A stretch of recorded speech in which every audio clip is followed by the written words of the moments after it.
అందరికీ వందనాలు. ఈరోజు దేవుని వాక్యం.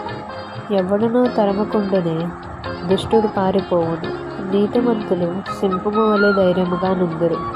సామెతలు 28వ అధ్యాయం 1వ వచనం. గీతా తాండవ వాద్యములచే ప్రీతి పరచెడు సేవతో పాతాకంబులు పరిహరించెడు దాతానే